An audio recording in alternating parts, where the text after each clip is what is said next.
Umano'y may balak daw kunin ang dalawang kambal ng kanilang ama na foreigner at matagal na pinagplanuhan.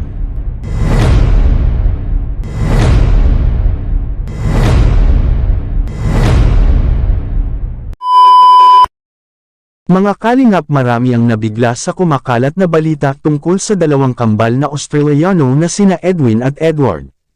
Ayon sa ilang usap-usapan at haka-haka sa social media, umano'y may balak daw kunin ang dalawang kambal ng kanilang ama na foreigner at matagal na pinagplanuhan. Dahil dito, sari-saring reaksyon ang lumabas mula sa mga netizen. May mga natuwa at nagsabing kung sakaling totoo man ito, maaaring mas mabigyan ng magandang kinabukasan ang kambal. Ngunit mayroon ding mga nagtanong kung saan nagsimula ang naturang balita at kung may katotohanan ba talaga ito.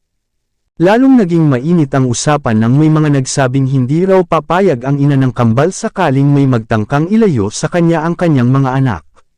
Para sa isang ina, natural lamang na ipaglaban niya ang kanyang mga anak at tiyaking mananatili silang nasa kanyang piling. Kaya naman marami ang nakaabang kung ano nga ba ang tunay na nangyayari sa likod ng mga kumakalat na balita.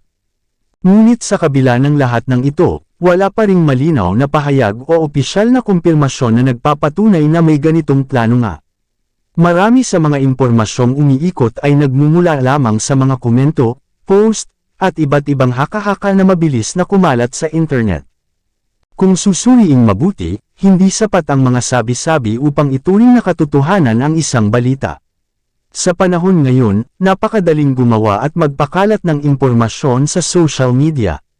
Minsan, ang isang simpleng komento lamang ay nagiging malaking usapin kahit wala namang matibay na ebidensya.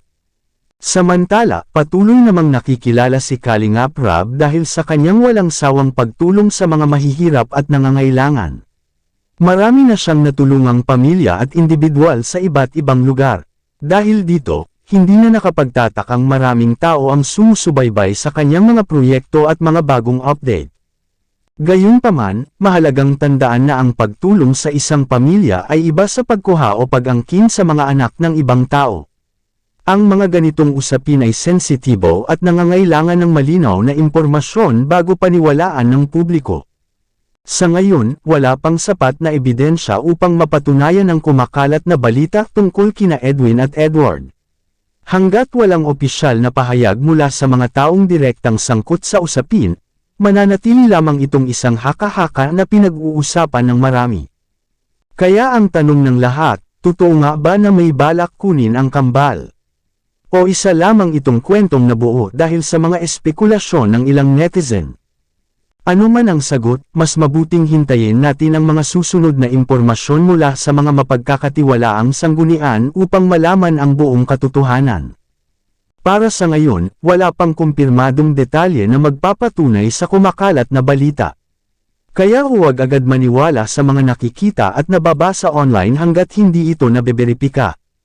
Ano ang masasabi ninyo tungkol sa isyong ito? Sa tingin ninyo, may katotohanan ba ang mga usap-usapan, o isa lamang itong maling balitang mabilis na kumalat sa social media?